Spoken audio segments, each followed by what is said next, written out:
Assalamu alaikum students, welcome to the third lecture of your science class. In previous lectures we had discussed in detail about how do scientists investigate and how do scientists they use tools and how the kind of different types of measurements and the instruments that are used to measure different objects. In today's lecture we are going to see how do scientists communicate data. Okay, so let's start with today's lecture. As you know that recording data is very important for anything that you do.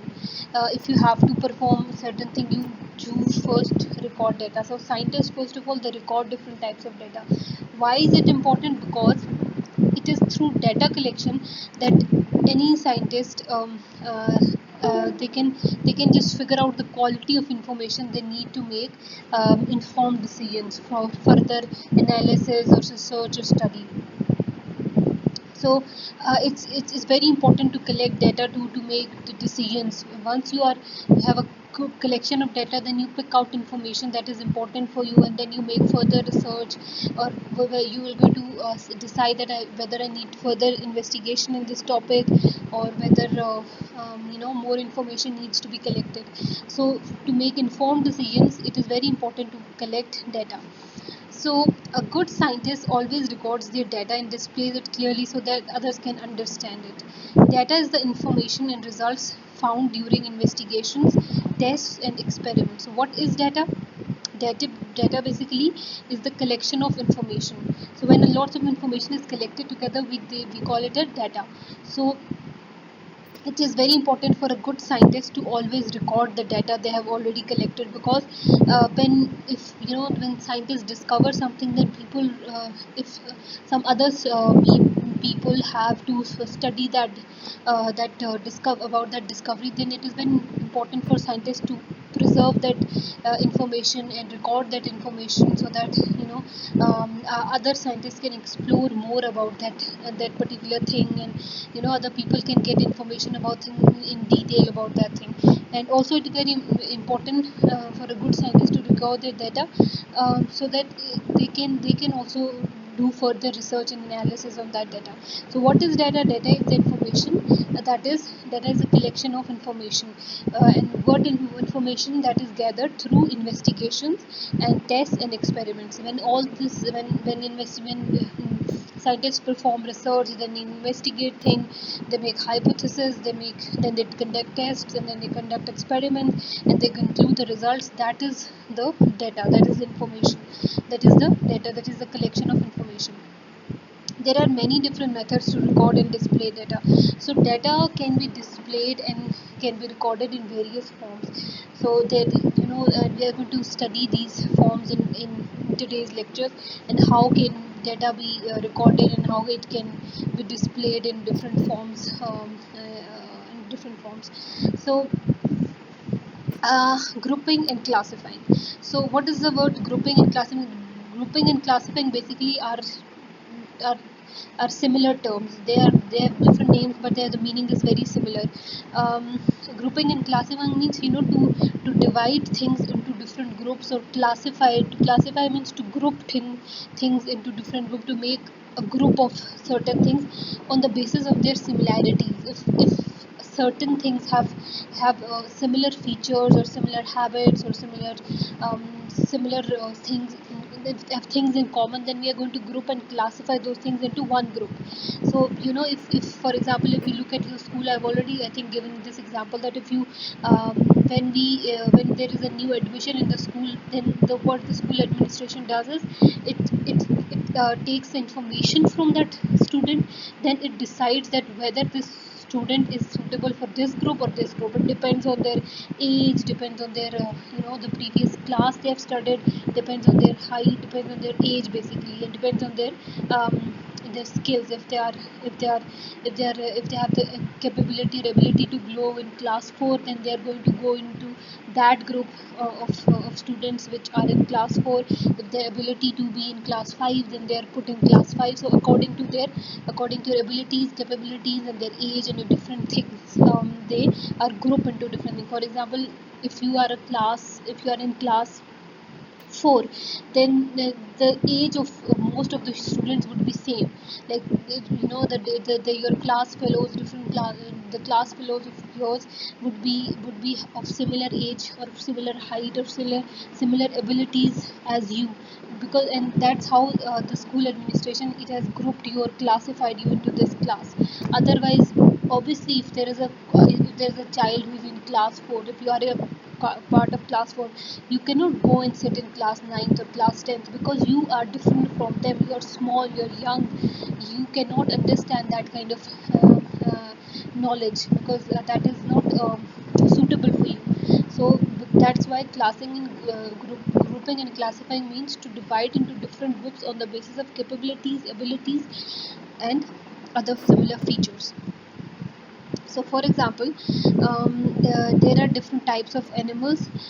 We divide animals on different types. Now when you look at the world, there are so many different types of animals. Some can fly, some cannot fly, some can swim, some can run, some cannot run, some can swim, some can slither like snake, some can fly, some can jump, some can, so every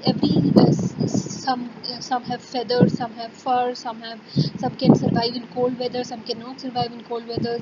And so every there are different types of animals in this universe. So we have divided. What have scientists done? Scientists have divided the animals in according to their types, according to the similar features they have, into one group.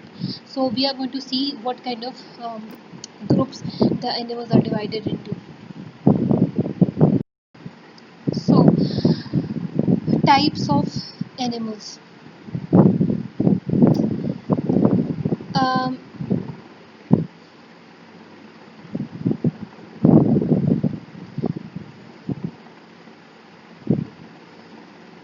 okay.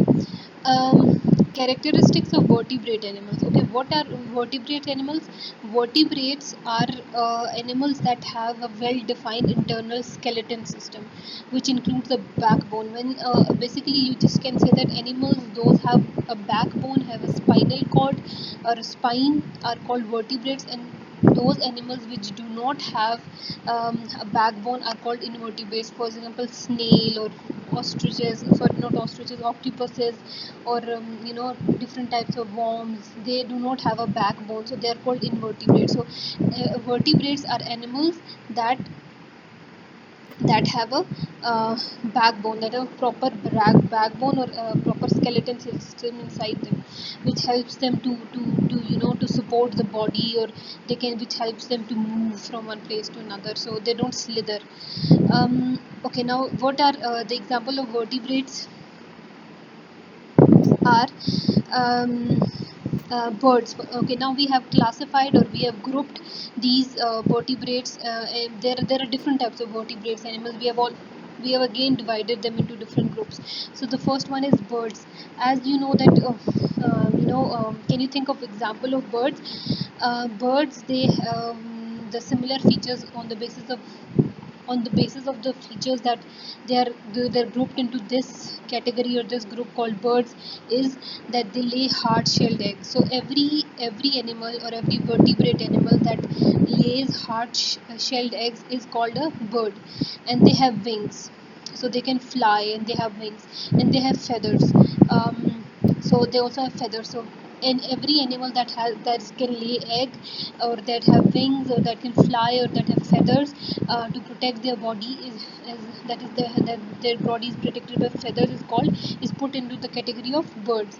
For example, in a parrot, or a sparrow, or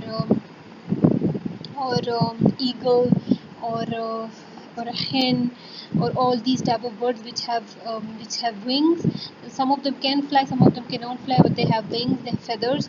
They are called birds. Second is amphibians. Amphibians are animals that lay soft eggs in water. So there are animals which can survive in land, and there are animals that can survive in water, and there are animals that can survive in both on land and water. So amphibians are animals that lay soft eggs in water. So frog is one example of the frog lays eggs inside water, and when then you can see little tadpoles or things that are slithering in water, inside water. They are just children of this frog. So, and they breathe with gills and lungs. So they don't have lungs inside their body. They have gills, which is present between their in closer to their mouth to face. So they don't breathe with the help of their uh, lungs, but they breathe with the help of their gills. So all, and they have moist skin. Their moist skin mean which is not or dry, which is always little watery, and there's little water to it, like it's little watery skin, moist skin. And so all these animals which have lay soft eggs in water and they breathe with their gills and lungs, and they have moist skin, are called amphibians. So other examples of amphibians can be, there are different types of like different types of frogs, or different types of snails, snakes, or there are so many amphibians around the world. So you can search about it, and you can look for the names and their types and their images on Google. You can research about it, because one day you are also going to grow up and be a scientist. Okay, so then mammals. So mammals, they are born alive. Born alive means that they don't come out of an egg. They're born alive, like they are born as as an animal. They don't come out, or they don't come out of a shell, of an eggshell, or eggs or any other thing. They're born alive. They nurse their young, means they feed their children. Mammals, they feed their children, and they have hair or fur. So any animals that have hair or fur are called if, are mammals. One example of mammals is human beings. We are also mammals, because we are born alive. We are not produced out of an egg, or we also feed our young ones. We also feed our children, and we also have hair. And other example of mammals can be different cow, or buffalo, or horse, or or any other animal that is born alive, or it nurses the young one, or has hair or fur, are called mammals. Then we have fish. We know that fish, they lay soft eggs in water. So as you can see that some of the features between some groups of animals are similar, but not all of them are similar. So that's why they're placed into different groups. So as you can see that amphibians also lay soft egg in water. They also lay soft egg in water. They also breathe with their gills. They also breathe with their gills, but they have wet scales, and they are the structure is different. There's the structure of the fish is different, but the structure uh, of amphibians are different. They have wet scales. Scales mean um, wait. These are scales, as you can see in these little things, these little structure that is present in fish. These are called scales. This is called scales. These plates like thing which we remove when we eat fish, which we remove the scales of the fish to eat it. So these are the outer layer of the skin. It is called the scales. So and but amphibians don't have scales. They have moist skins. Okay. So the difference between these two is that they both have similar features, but they have moist skin and they have wet skins. Then we have reptiles. They lay leathered eggs. So there are different types of eggs. They leathery eggs. They lay kind of leathery eggs. They breathe with their lungs. They don't breathe with their wings, or sorry, they don't breathe with their gills or any other thing. They also, like human beings, they breathe. They have lungs inside them, and they breathe with their lungs. And they have dry scales. So they also have scales like fish, but they have dry. If you look at closely at at a lizard is a reptile, or a crocodile or other things, then you can see that they're not wet scales. They have dry scales. Fishes have dry scales because they live in water. So these are the some of the ways that animals, they have grouped different types of vertebrate animals into different types of groups. So on the basis of similar features they have, on the basis of similarities that they have, so we can divide and classify things on the basis of their similarities and differences. So these are the some of the vertebrate animals which I have named. So you can search more about them, you can learn more about them, and you should remember that what are the features of birds, amphibians, mammals, reptiles, and fishes. So you should remember that. I'm going to question this. Okay. So now I've already told you in the beginning of the lesson that there are various ways to put your data into so we can display, or we can we can write, or we can put data into different types of we can gather, or we can display data into different forms or different ways. So there are very different types of ways we can display data. So when displaying data, use graphs, tables and charts to help present information clearly and show patterns easily. So there are different ways we can if ways we can put our data so that it is easy and convenient for us. For example, if there is a long list of things, we can make a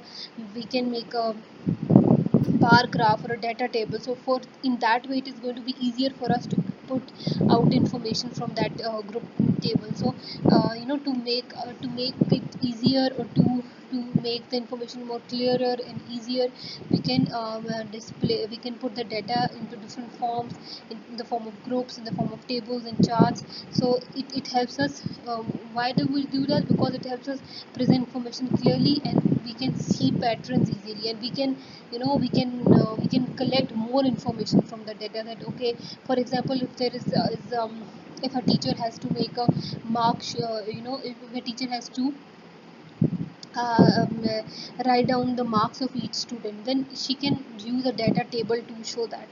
And if and when or she can if she has to compare the highest and the lowest marks, and she can use a bar graph. So and she can use a pie chart. So it is up to you what kind of method you use, according to your needs, and according to what your requirements are, to put the data into different forms. So these are different form of graphs: pie chart, data table and bar graph. So pie chart, as you can see from the picture, it's this circular chart which shows the percentages of the data. Like if certain thing is present in if you say that there are 75% boys in this class, and other percentage other the leftover percentages are girls. So we are going to use a pie chart, because pie chart as you can see from the picture, you are going to shade the region which is present in the higher amount, and then you're going to show the other um, um, other information with the help of another color. And then we can and you can write the percentages on the pie chart. And you can then when somebody has to figure out that, oh, how much percentage of this class is girls and how much percentage of this class is boys, and they can just simply look at the pie chart, and you're going to define the color. That, oh, okay, this blue color, for example, in this pie chart you can see that this blue color, it is representing fur. So this means that there are fur, feathers and scales. So this basically pie chart is displaying that how many animals in this world have fur. There are about 75% animals in this universe that have fur. Feathers, there are almost 6% animals that have feathers.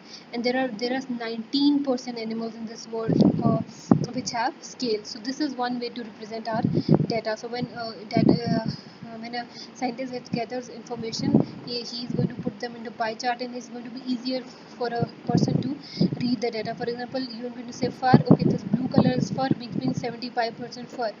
This is pink, this part is pink, this is 6%, you're going to say 6% feathers, and this is 19%, you're going to say that 19% scales.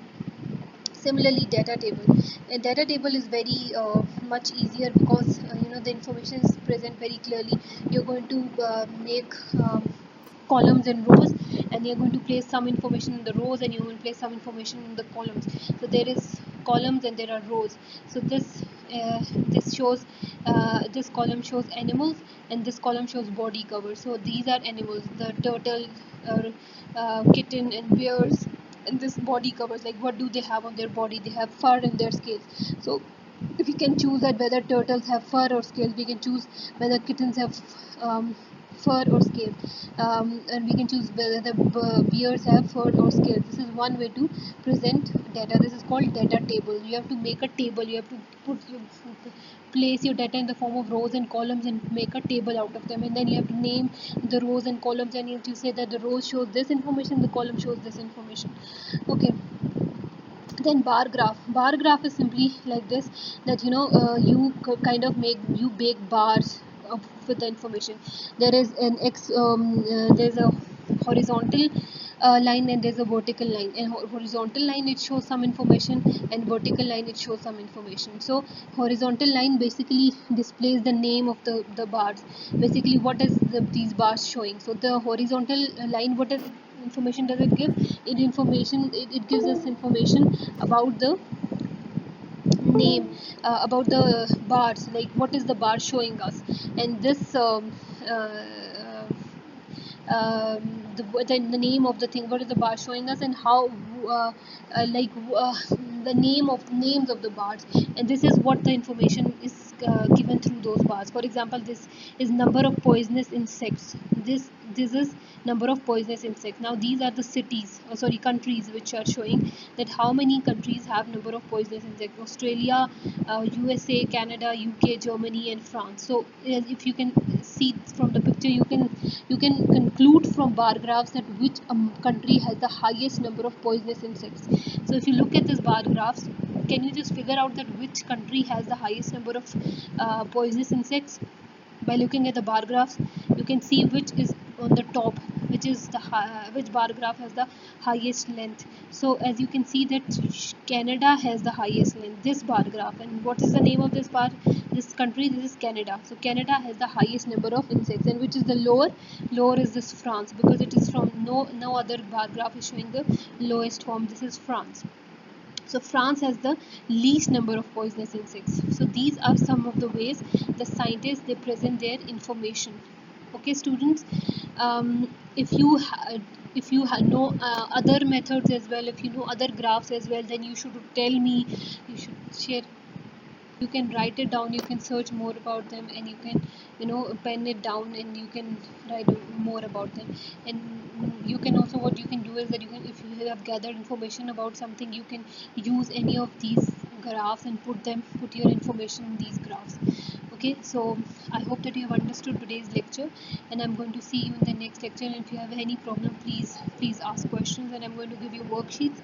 You have to answer your questions and do the worksheets, and I'm going to see you in the next lecture. Take care. Allah Hafiz.